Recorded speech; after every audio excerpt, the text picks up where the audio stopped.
But I walked out on stage. I didn't change a thing about the talk I had planned to give. And he told me later, he said, that's the first standing ovation any speaker has ever gotten from this audience. And I said, that's the universality of ancient wisdom.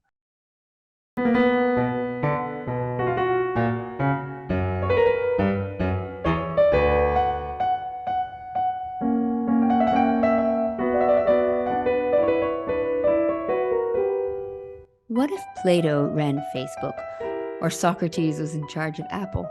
Can you imagine Aristotle running Amazon or General Motors? Today's guest has thought of just that, and how these ancient thinkers can help with both the corporate and political world today. And maybe most importantly, how they can help us find shared values in our continuously divisive world. Hello, this is Anya Leonard, founder of Classical Wisdom, a site dedicated to bringing ancient wisdom to modern minds, and you're listening to Classical Wisdom Speaks.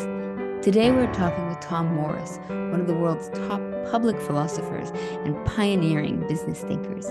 He's a legendary speaker whose electrifying talks re-engage people around their deepest values and reignite their passion for work and life. He's also the author of over 30 books, including If Aristotle Ran General Motors, and most recently, The Everyday Patriot, How to Be a Great American. Quick note before we begin, if you're new to Classical Wisdom, please check out classicalwisdom.substack.com to enjoy our free newsletter and articles. You can also subscribe and help support our mission to promote and preserve the ancient world by showing its continued relevance in the here and now. Now, on to ancient philosophers running modern companies with Tom Morris. So I wanted to start off with your background because you have a lot of philosophical street cred, so to speak, and you've got your PhD from Yale, you taught at University of Notre Dame, and then you kind of had this big shift from going from this world of academia to the corporate world, and you kind of brought the classics to big businesses like AT&T and Merrill Lynch. What was that shift like? Was there a huge difference in how people saw and appreciated or understood philosophy between those two very different worlds? Yeah, it was a giant shift, as you can imagine. I mean, I was not trained in the history of philosophy myself. I was trained in the analytic tradition, the 20th century analytic tradition. I was kind of a conceptual thinker. I was really good with analysis and argument, getting really crisp and clear on sometimes fuzzy concepts. But then in graduate school, so I started at UNC Chapel Hill, University of North Carolina, and then went on to Yale for master's and PhDs. And, in the academic world, it was all about either history or it was about theory. And I learned really quickly that in the corporate world, it was all about practice. Now they weren't uninterested in history or theory, but there had to be a payoff. It had to be something that would be helpful in their work, in their aspirations, in their lives. And fortunately for me, I was always kind of a practically minded person anyway. And secondly, given my training in conceptual clarity, well, look at how many concepts there are in the world of organizational and personal success that need clarifying, like, for example, the concept of success itself, right? What is success? What is happiness? What is partnership? What is it to have a purpose? There are all these questions that arise in the business world, and there are no sort of experts in that world who've been trained in those things. So my first talk I was ever asked to give outside a university classroom, it was a group of business people doing a year-long project for young potential leaders in the community's businesses. And they asked me to come and give a talk on ethics, the ethics of decision-making. And I could have said, well, I'm not the ethics guy at Notre Dame. My specialty was philosophy of religion at the time. You're calling the wrong guy. Here's the person you should talk to. But I just said, oh, okay, that sounds interesting. Sure, I'll do it. And then a guy called me a car dealer.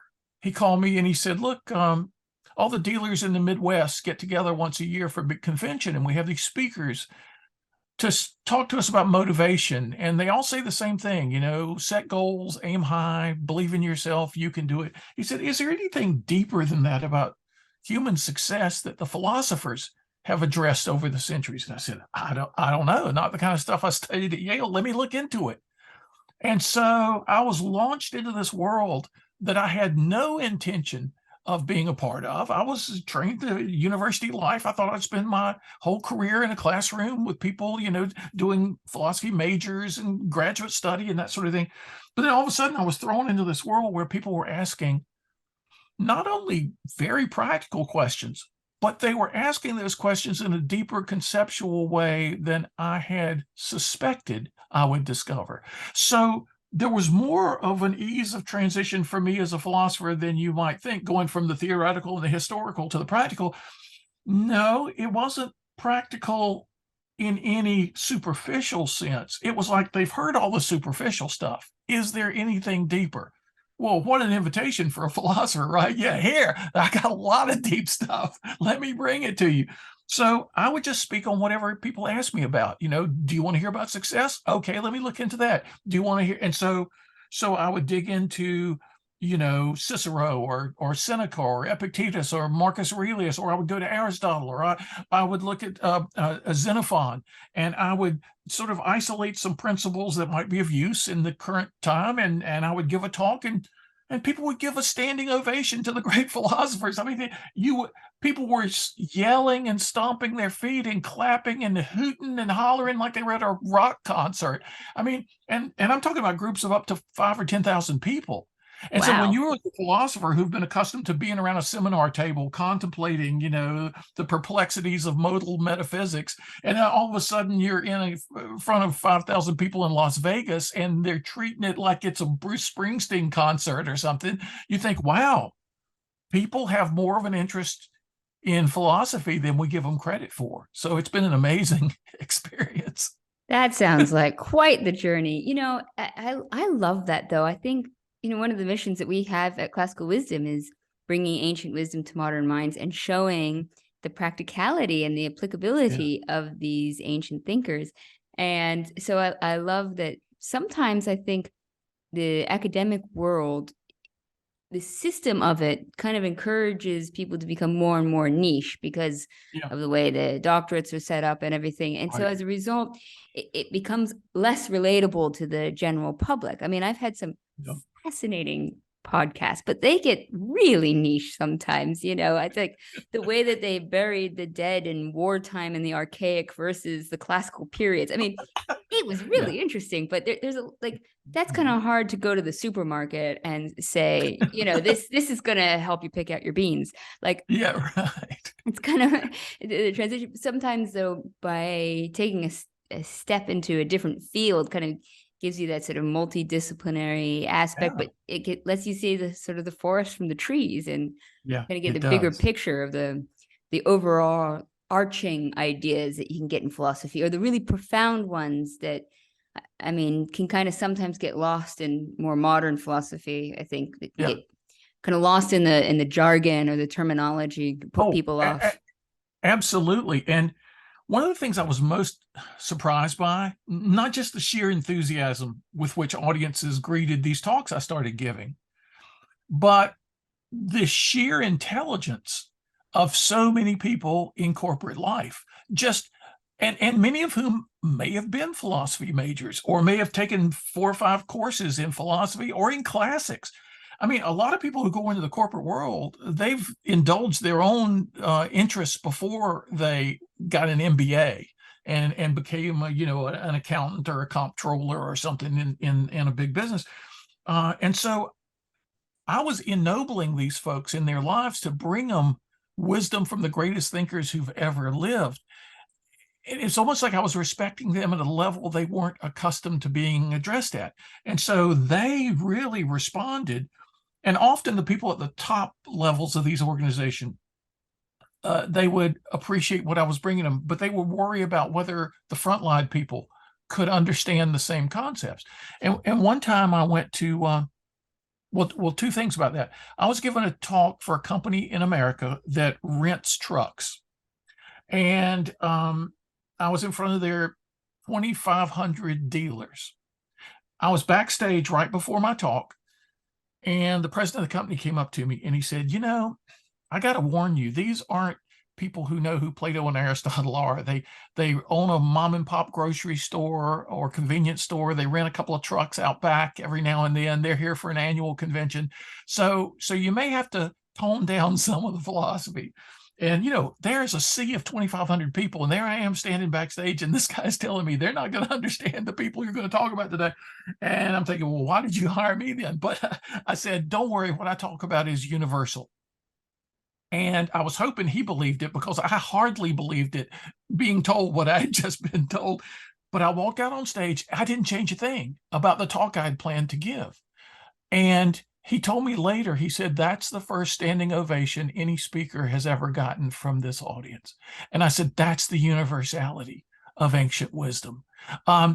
Another company, International Paper, I gave a talk to their top 250 people. Then they said, we're going to send you to all our factories around the US, and we're going to shut down the factory for that hour or two, and we're going to bring everybody together. We want you to give your talk about success. I said, okay. So once, I don't know if it was Alabama, it was a hot part of the South. It was the summertime. It was in a big field outside the factory. It was 98 degrees, in the shade. And they start bringing the people, the guys from the loading dock, the guys from the mill equipment who run the equipment. And some of the guys looked like they'd just gotten out of prison the day before, right? They were just scowling at me like, who is this guy? And why do we have to sit out here in the heat? And then after my talk, and I'm mentioning Plato and Aristotle and Seneca and William James, and some of the toughest looking guys come rushing up to me and hug me. And one of the guys picked me up off the ground and said, we all needed to hear this today. And I'm thinking, okay, that's the universality of philosophy.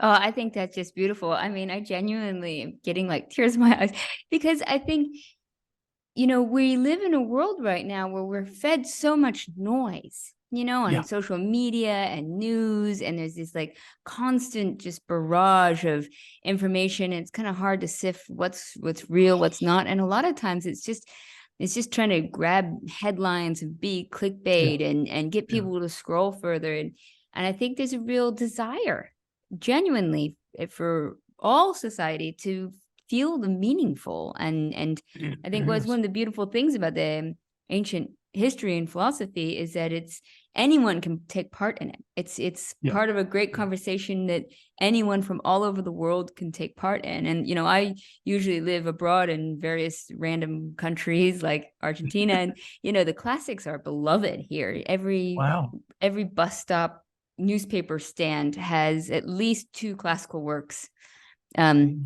there, and sometimes a version for kids. But you're going to go pick up your newspaper, you can buy a copy of Plato, every single stand. That's amazing. So, yeah. And I find this kind of experience all over, that there is, like you said, this universality in it. There is, if you give people the opportunity to think about things that matter. I mean, the first person who ever invited me to give that very first talk off campus, she lived in my neighborhood, and she came to my house one day and said, hey, we've heard how popular your classes are at Notre Dame. She said, would you come to the Chamber of Commerce? We serve all the small businesses in the area, and give us a talk. She said, because here's the problem. She said, when I was in college, we used to sit up late at night and talk about things that really matter. Love and friendship and meaning and purpose and life and death. And she said, now I'm 45 years old. When I get together with my friends, all we talk about is who's Notre Dame playing in the football game this weekend, what's on sale at the mall, what are the kids doing? She said, we're awash in trivialities. We never think about and talk about the important things anymore. Could you come give us an excuse to do that? I mean, wow, what an invitation, right? I said, it's been recognized since the time of Socrates that we tend to drift into thinking and talking the most about things that matter the least, and the least about the things that matter the most. We need to turn that around. So that's why I gave that first talk. I don't think anybody offered to pay me anything. In fact, the first 2 years I was giving talks for community groups and business groups, I didn't think speakers got paid. I was just doing it for free, just to build bridges between the world I'd lived in, the world of ideas, and the world of action and commerce that these folks lived in. And just to see the excitement about it was a reward unto itself, So yeah, you're absolutely right. we have this elitist attitude about philosophy, about the humanities, about the classics. But people crave this. People of all walks of life, if we just give them a chance, they really come alive when hearing these things. So I'd love to get into some of the guts of some of your points. And you've written several great books, one of which is called If Aristotle Ran General Motors, which is just a great name and immediately captures the attention. But what would you say some of the ideas that have been the most applicable or most appreciated by your audience? Some like the ideas of success from the ancient world, or some of those tidbits that you find has been the most rewarding for your listeners? Absolutely. Of all the talks I give, all the topics I speak on, the topic of true success, now called subtitled The Art of Achievement in Times of Change, that's been the number one talk I've been asked to give over the years. I've lost track, lost count. I've given over 1,200 talks, and maybe up to 1,400 at this point. But of those, probably at least half are that topic.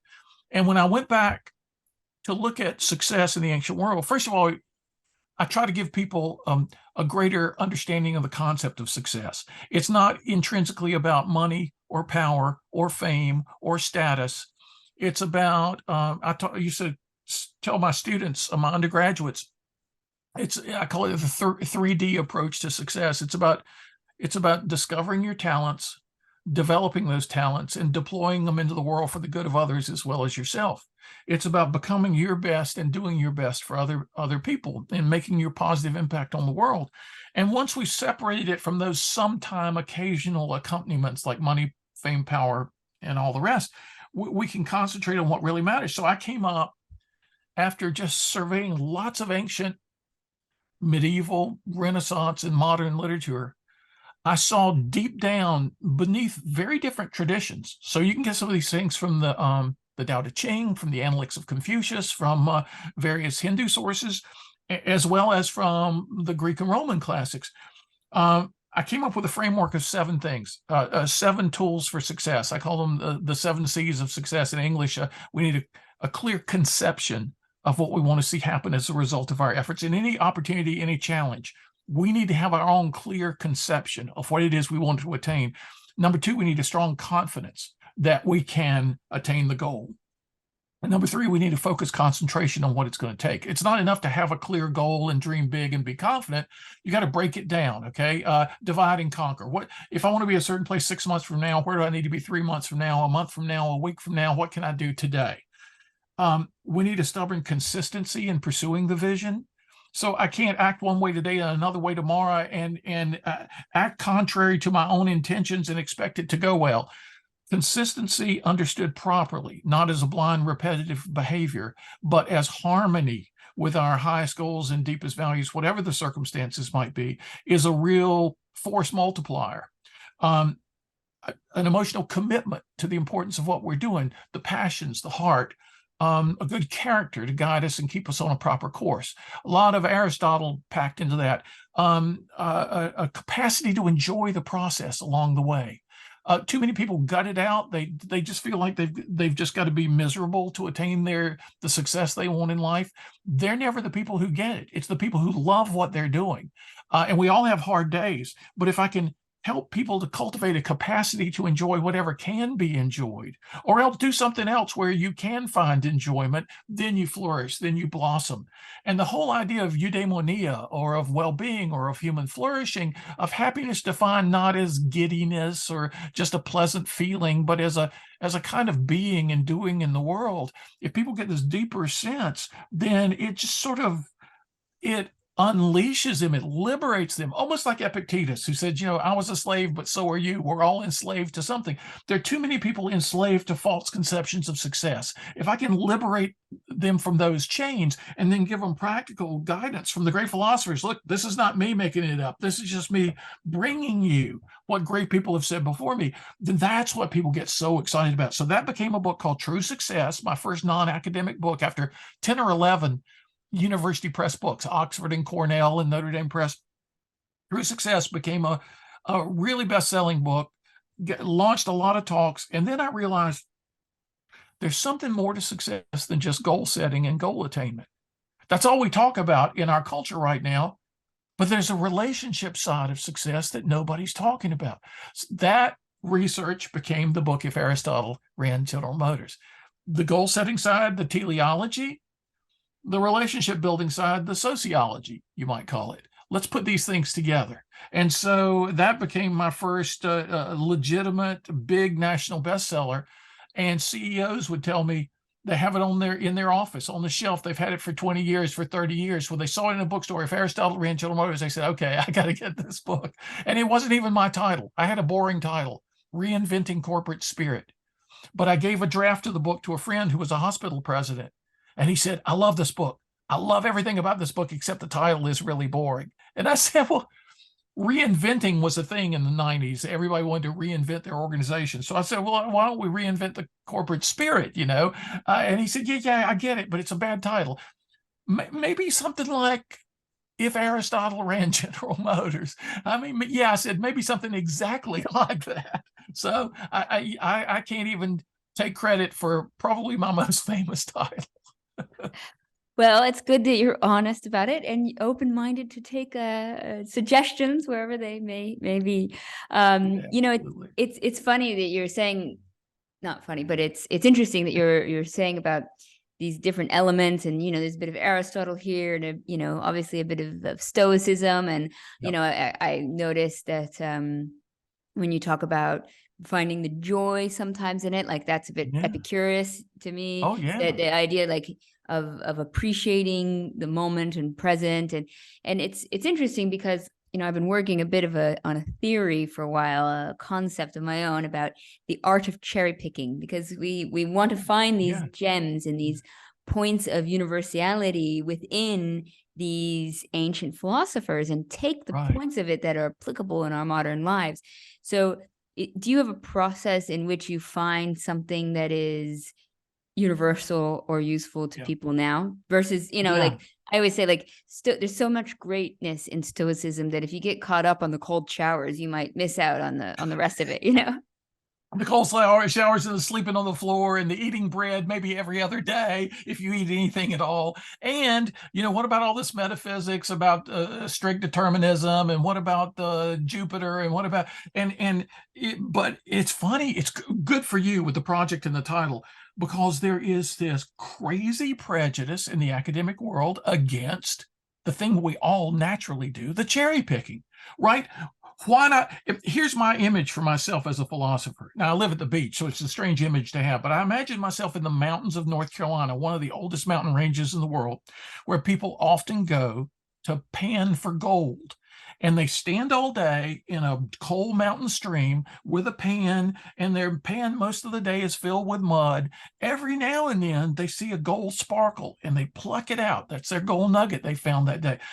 As a philosopher, I may read a 700-page book and pluck out one gold nugget from that book. I stand in the cold stream all day long. My pan is full of mud much of the day. Other people don't have the time to do that. I do. I enjoy doing it. And I enjoy finding those nuggets, which I pluck out, polish up, and give to people in my talks and books. It's cherry picking, same metaphor, right? It's what we have to do in a different place and time with different challenges. Yes, human nature has always been the same, but our environment is always changing, as Heraclitus saw, right?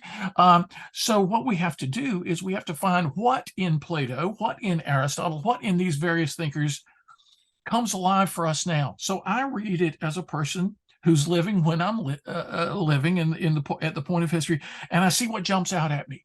And so I pull these over to one side, and then I put them to the test in my own life. I will never speak or write about something I haven't tried out myself, because I want to, even though it sounds great, oh, this is surely going to help me. Well, will it or not? And so I'll try it in my own life. If it works, I'll tell some friends. They can try it in their lives, or I'll give some small talks to small groups of people. And if that still seems to work, if they resonate, we just take it more broadly. I may give a talk 100 times before I think, this should be a book. It should be put in a permanent form. So I'm always trying out. It's like the laboratory of life. I'm always so that the cherry picking, we actually get the best cherries for people, and we give them to these things in a form they can use right now. That's just a wonderful feeling. Yes, I think it, it's also a reaction in a way to sort of, I think, a tendency that's happening now to say that if the historical person didn't live to our modern standards, then we should just Right. discard them completely. And I think, one, you're not going to find any human being that is perfect in history or alive today. Right. Two, the standards which we think are so great now, probably in 100, 1,000 years from now, we're going to look back and think we didn't even have great standards. It's almost a Right. hubris to think that we are at Yeah. the peak of what we can hold ancient people to. But three, it's just throwing the baby out with the bathwater, like, Right. you know, Absolutely right. just No because Newton, philosopher. Yeah. so, yeah, I was just gonna say, just because Newton, believed in alchemy doesn't mean his discoveries in gravity aren't worthwhile. Right. And we have so much prejudice nowadays against anybody who got anything wrong. And I've never come across a philosopher, never, who got everything right. I mean, they don't have to be right to be helpful. They have to be interesting to be helpful. They have to get some things, go more deeply on some things than we already have in our own lives, or else we've got nothing to learn. But yet when we discover these things, well, are we supposed to throw them out just because they got something else very wrong? I mean, I get it. I get why people are like that. I had a discussion just the other night. I had 3 book groups 3 nights in a row on my latest book, The Everyday Patriot: How to Be a Great American Now. And we were talking about the values of the founders of the United States of America. And some guy got really mad about attributing any positive values to the founders because, look, they stole the land from the Native Americans. They enslaved Africans. They had no respect for women. And I was listening to this guy, real tirade, and I said, well, look, I mean, first of all, no respect for women. Read the letters between Abigail Adams and her husband, John, who was in Philadelphia for the Declaration of Independence. She gave him wisdom all the time, and he listened to her, and she made him change his mind about things. So it wasn't the case that none of the men respected any of the women. That's kind of an extreme position. And secondly, I said, look, the values I ascribe to the founders, there are 2 ways to think of values. One's an absolutist way. Either you completely have this value and live it in every way in your life, or you don't have that value at all. Not many of us have many values if we approach values in an absolutist way. You can approach values in an aspirational way, that you're trying to live, you aspire to live this value, you're doing your best, and you're hoping to do better in the future. I said, when I ascribe values to the founders of America, I'm ascribing these values mostly in an aspirational way. They live these things very imperfectly, but they would very imperfectly living some of the right values. And we need to thank them for bringing these values to our attention, while sort of forgiving them for getting so much of it wrong in their own time, because they were people of their time. As you mentioned, Anya, C.S. Lewis once said, every age has its own assumptions that it just doesn't question.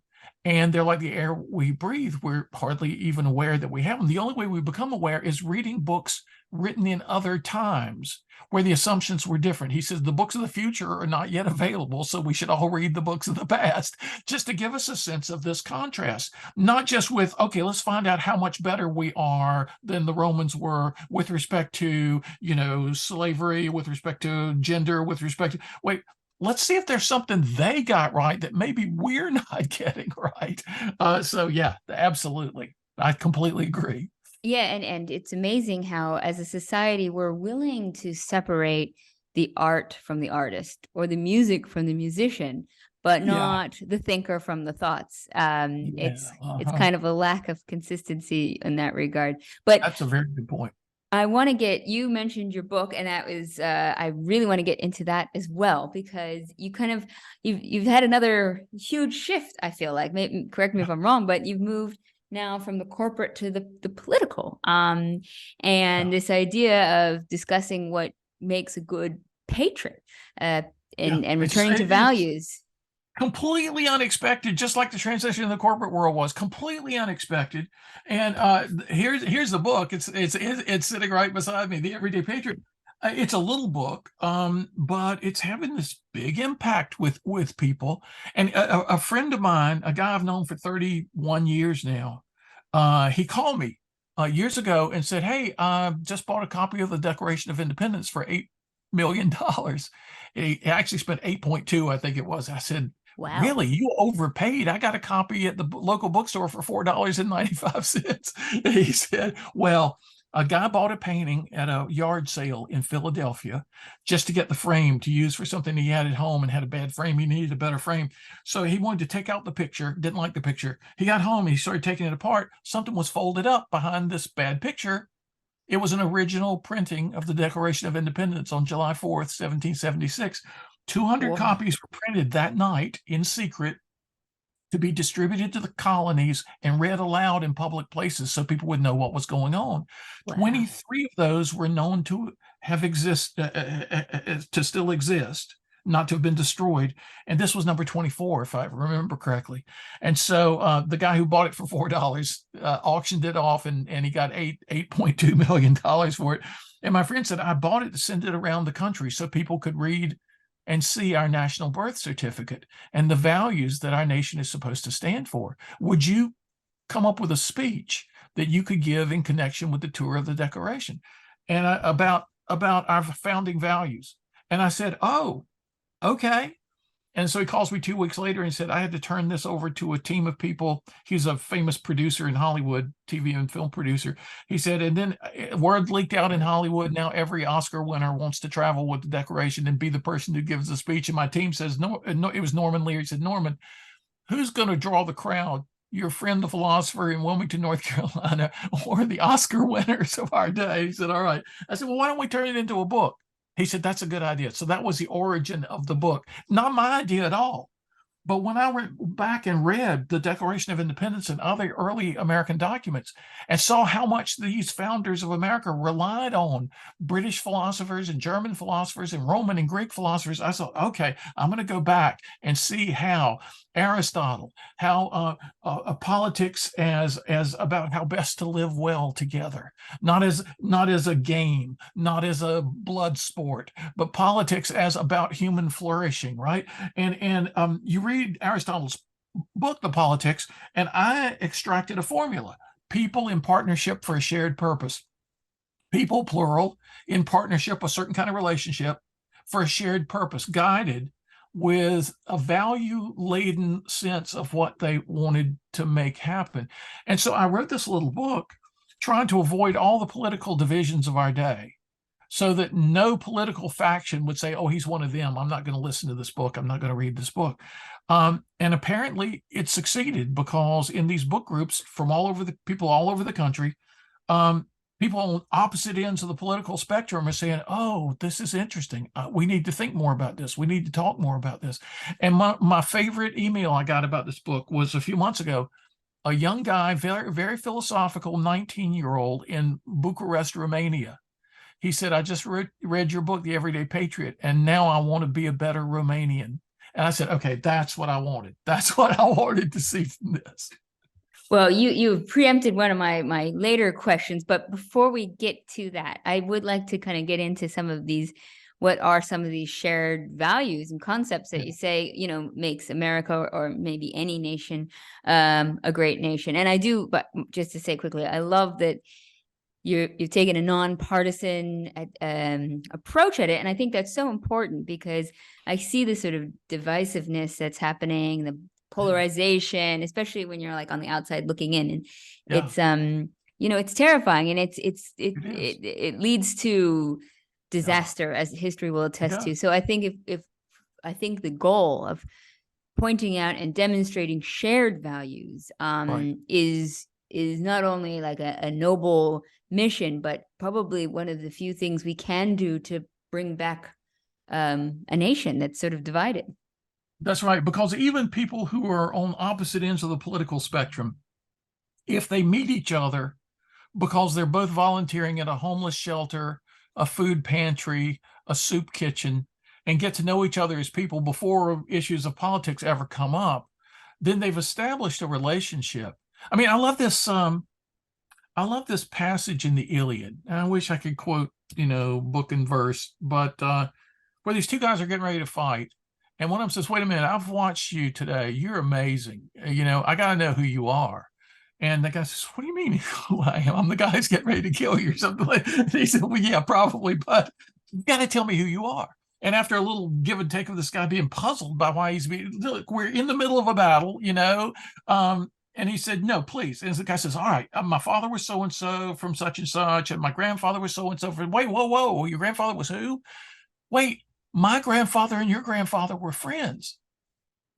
What? Yeah, your grandfather provided amazing hospitality for my grandfather, and they got to be really close. We can't fight each other.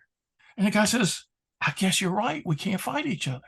And so they trade armor so their friends will know that there's a special pact, and it's like in one of the bloodiest stories ever written, the Iliad, here's this little bit of peace where two guys don't label each other the enemy to be killed, but find that they have something in common that means more than any of that. And they become close. And I tell people that all the time. I say, look, if you can find things you agree on, forget the things you disagree on. Maybe 80% of the things you disagree on, find that 20% that you hold in common. You love your family. You wish your neighborhood was safer. You wish that the poor in your town have more resources. Get together with other people over things you share in common.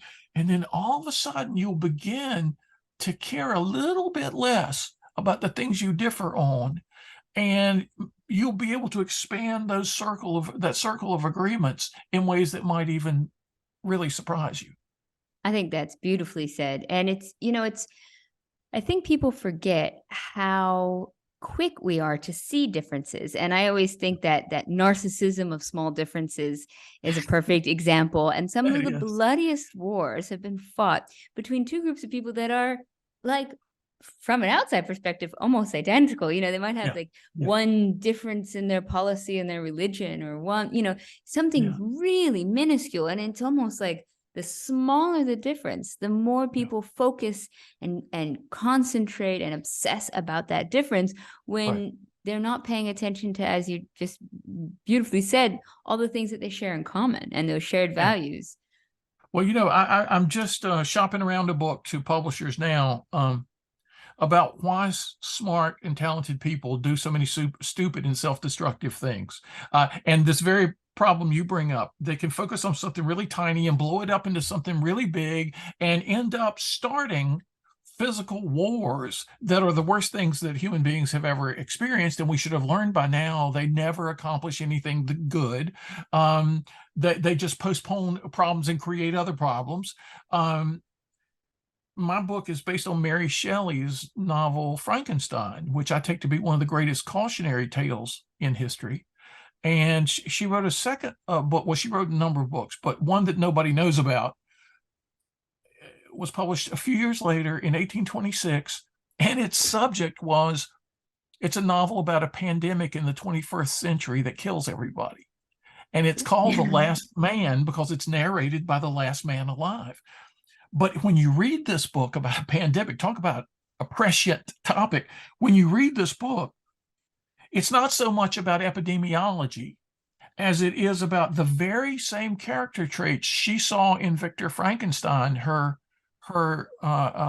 protagonist, in her earlier book, because she saw him in her boyfriend, Percy Shelley, and in his best friend, Lord Byron, and in the people who came to her house. Her mother was an early feminist philosopher, Mary Wollstonecraft. Her dad was a well-known philosopher. All kinds of famous people would come to their house to have dinner and have conversations. And she saw the dark side of their success and their fame.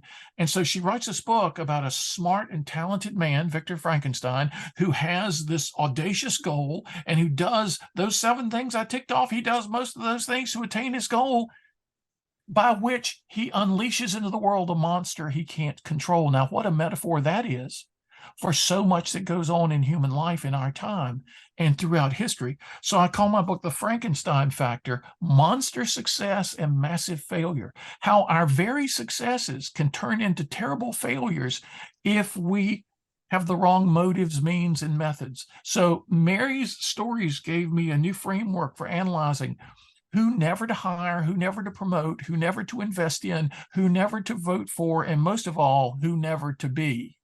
And if we can learn more about how to avoid this, maybe we'll have a better world. I do a lot of work with various Stoic groups, including Modern Stoics and the Aurelius Foundation, as you well know, because that's how I met you through some of these joint ventures.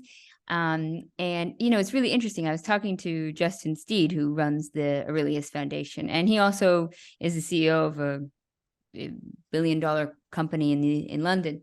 And I was talking to him about, Stoicism, how it's been so helpful and powerful to people today, and with giving them tactics and methods and perspectives to get through really difficult times, and how it's just absolutely instrumental for all these people.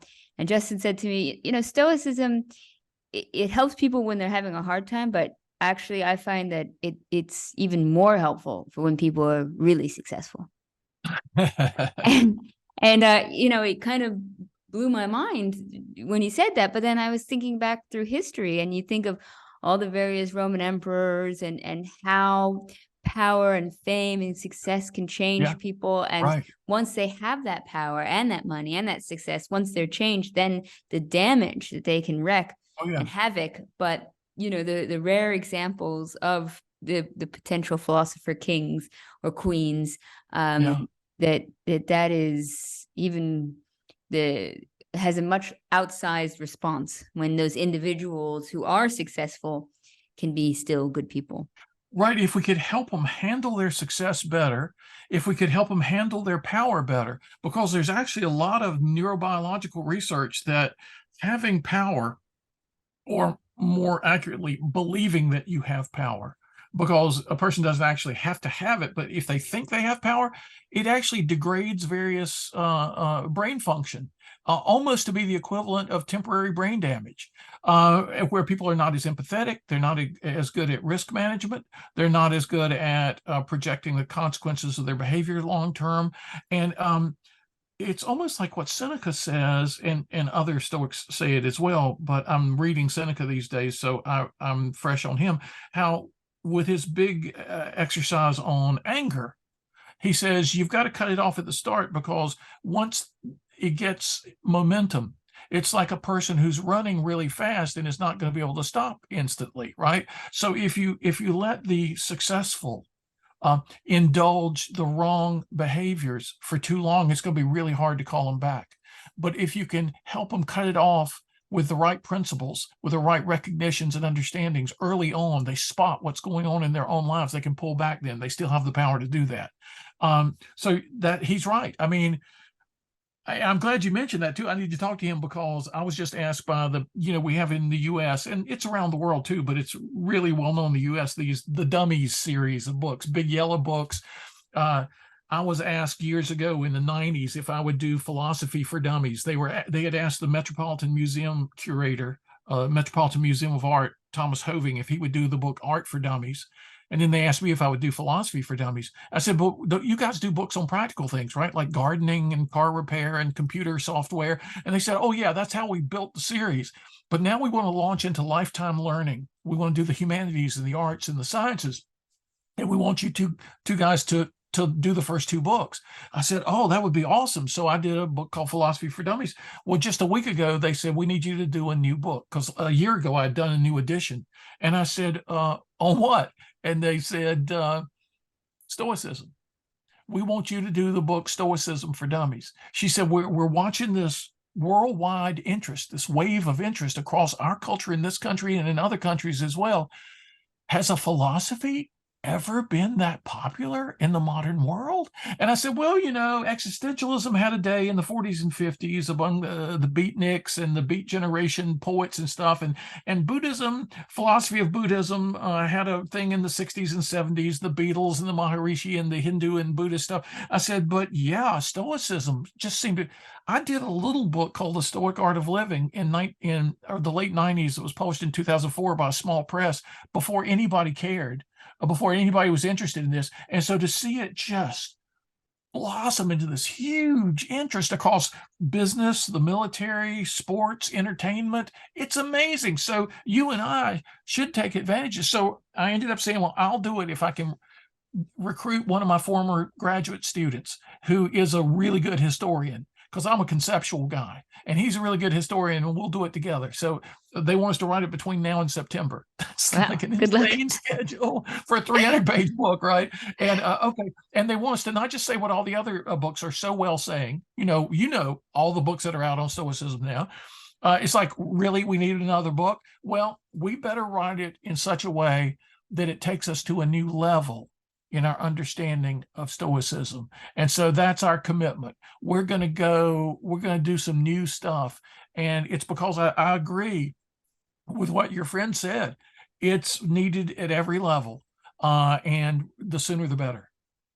It's funny. I talk a lot with AA Long, Tony, Oh, do who, you? Good. he's one of I'm almost like the father of modern Stoicism almost. And Yeah. he just gets such a chuckle every time. He's like, I just never would have thought. He's Yeah, like, I know. I was I writing know. about this stuff in the 60s and it was like so niche. And Yeah. he still seems he just every time just seems to be just so, and every time I speak to him, every year or so, it's gone even bigger and bigger.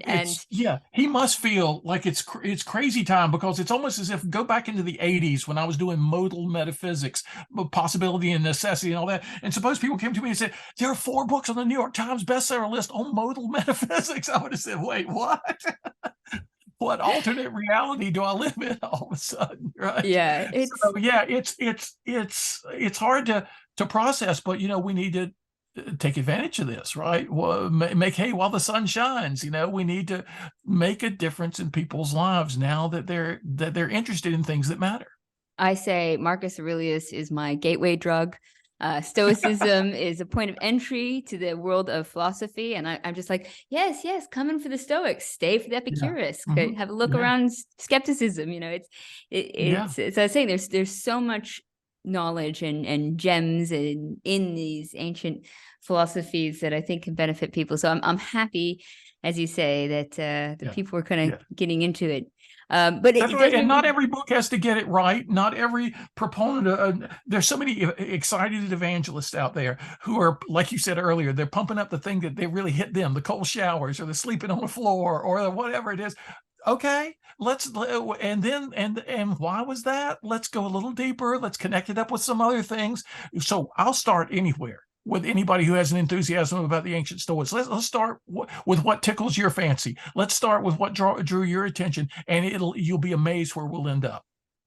Now, can I ask, do you think some of these Stoic values are part of these sort of combined values that can help bridge the divide in America? Oh yeah. Oh, absolutely. I thought I invented this myself, and I was surprised to find out, no, I'm a kind of a latecomer on this idea. This was years ago when nobody knew who the Stoics were, and especially nobody knew who Heracles was. I mean, okay, Marcus Aurelius, some people knew about Marcus Aurelius. But so I write the Everyday Patriot, and I have a few images in there, like the image that patriotism is not adversarial. It's not xenophobic. It's not militaristic. It's not us against somebody else. Patriotism at its best is about growing your garden, cultivating your garden to be the best it can possibly be for the good of others as well as yourself, and offering the bounty to other people. And I developed this principle of what I call concentric circles. Imagine, I was thinking about Aristotle and teleology. I was thinking about the archery, the target, the archery target, the bands, the concentric circles, the bands from the bullseye out. And I thought, well, imagine the inner circle as your own heart and mind. You got to get your own heart and mind in good shape if you want to get your next circle out in good shape, which is your household, right? Your family. If you have a healthy heart and mind, maybe you can build a healthy family. And then the next circle out, your neighborhood. If you bring to your neighborhood a healthy person, a healthy family, then you can help cultivate a better, healthier neighborhood. And likewise with your town, your state, your nation, your world. So come to find out that Heracles had used this same imagery, and he and I developed it in a little bit different way. But here's this ancient Stoic that nobody knew about, and he's talking about concentric circles, and he's plugging into this idea about being a citizen of the world. And my attitude about the circles is that each circle contributes to the next one out. And each outward circle needs to support those inner circles that contribute to it. So there's a mutual care and contribution going on, so that you see that politics in the end is not about ideology so much as it is about health, personal health, community health, national health, global health. How can we build healthier societies? And when you switch you're not going to agree on everything, even about that, but at least you have a positive principle in mind to use to move forward. Now, I think this is something that a lot of people worry and fear, is that there are these greater political structures and systems and powerful people that are operating very much beyond the control of the individual, and that one of the elements of Stoicism sometimes is to realize what's in our control and what's out of our control. So Yeah. when trying to take on this huge project of finding shared values, of trying to bridge this society, is it something that the individual can accomplish, or does it need to also be happening at top levels, at ideological levels, or structures? I mean, is it? Yeah. I mean, it's, how can we solve this?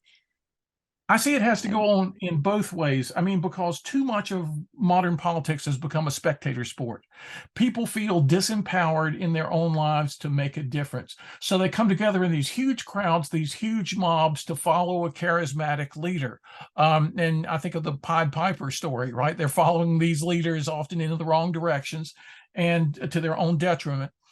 And what we need to do is to not view politics anymore as gamesmanship or as a sport or as a spectator sport. We need to reimagine politics as all about healthy flourishing at every level of our lives. And I have this concept in the book, The Everyday Patriot, a concept of voting every day. I said, vote when there's an election. But if you look at the word election itself, what does that mean? It's to choose. The etymology of electing is just choosing. Well, every day we make choices. Like when I go on my daily walk in my neighborhood, if I see a piece of trash, I'm going to pick it up. I'm going to do something about it, not just walk past it. These little choices, these little elections, these little votes we cast every day with our time, our attention, our energy can add up. If we take back politics as part of our own condition, our own human condition, rather than as something we watch from afar, we can begin to make a difference. Also, we need to elect people who have the same attitude. And once we do, they will give us this additional inspiration. They will provide additional resources so that we won't be fighting an uphill battle all the time.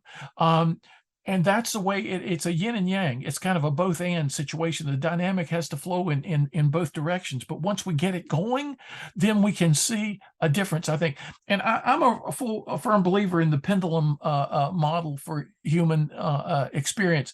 There are these pendulums that swing from one extreme to the other, right? And Aristotle kind of captured that in his view of the virtues, right? For every virtue, there's two extremes, two vices. And often in people's lives, the pendulum swings from one to the other. A guy who used to be cowardly now becomes foolhardy in reaction against that, or vice versa. No, there's this middle state that's amazing. And so we see society get almost out of control. The pendulum has swung to one extreme. Well, I become an optimist because I think we're closer to the return swing. And let's try to capture people as that happens and give them that healthy sense of the middle ground as the ground to occupy and grow their garden in. That can make all the difference in the world.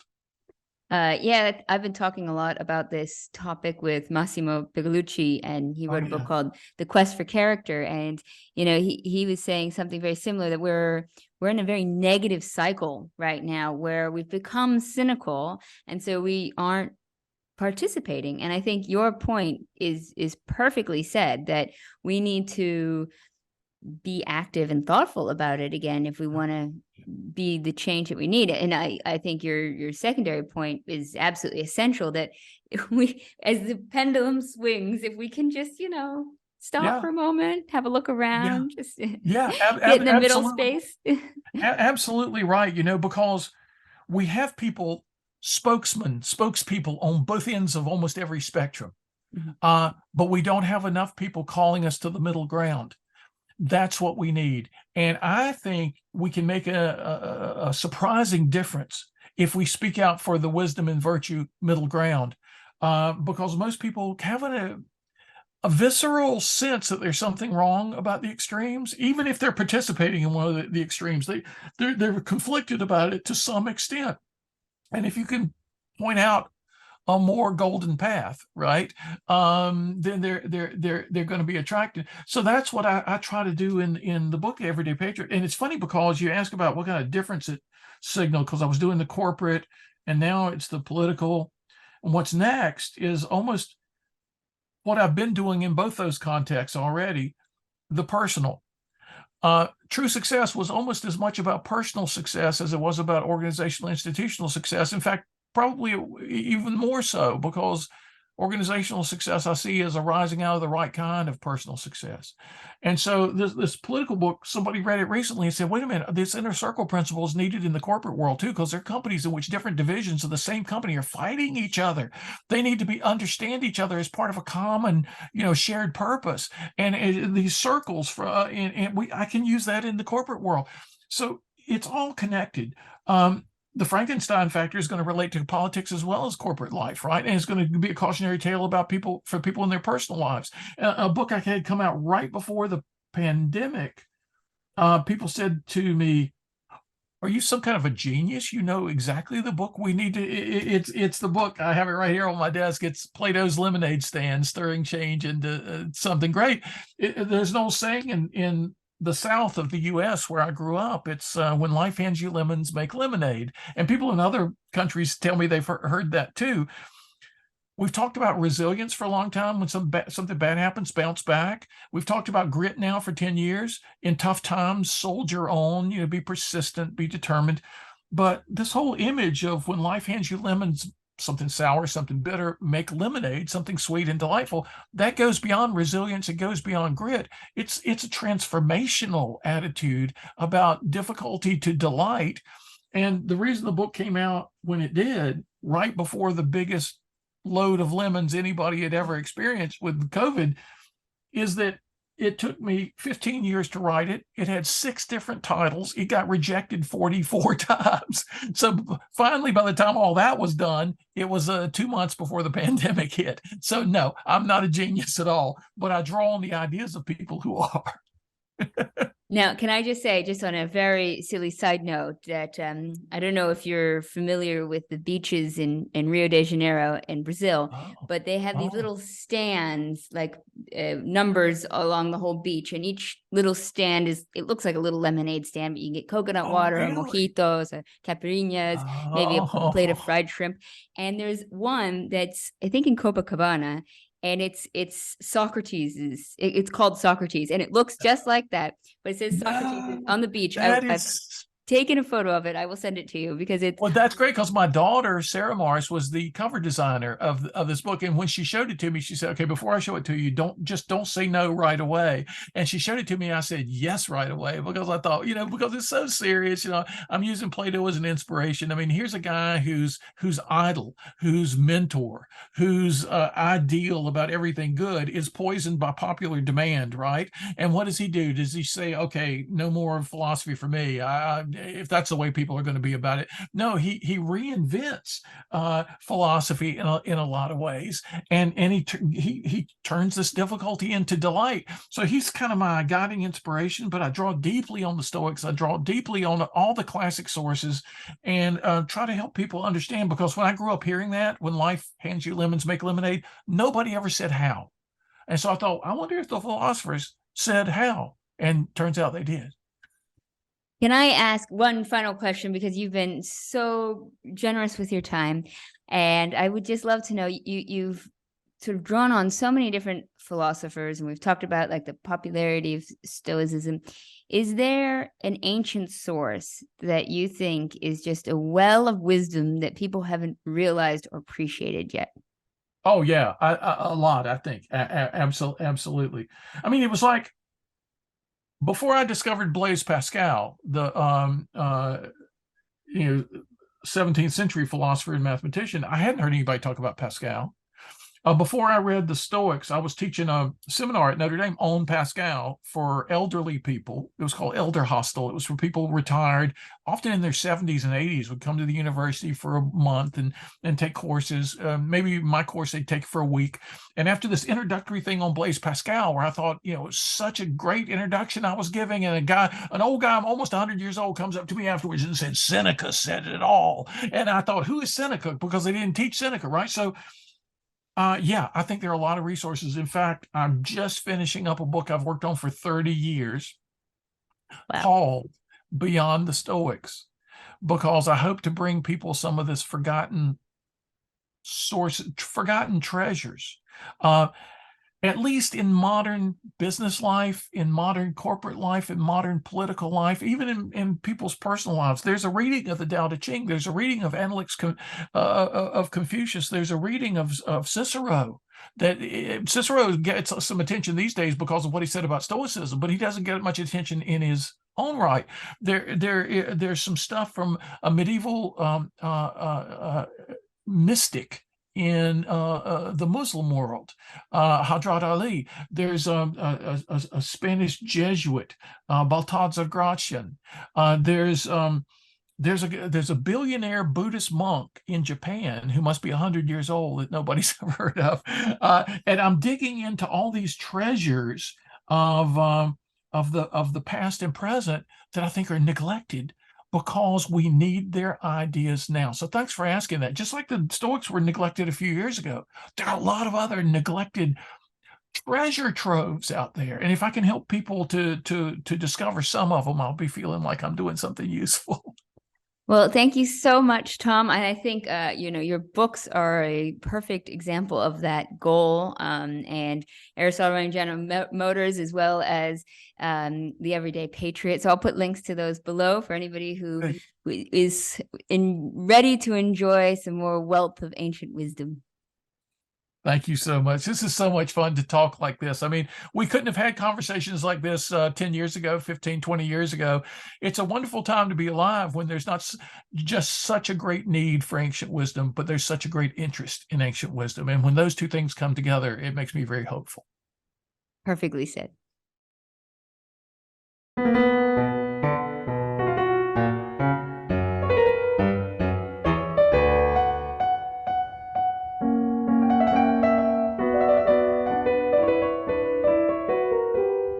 Thank you for listening to Classical Wisdom Speaks, a podcast dedicated to bringing ancient wisdom to modern minds.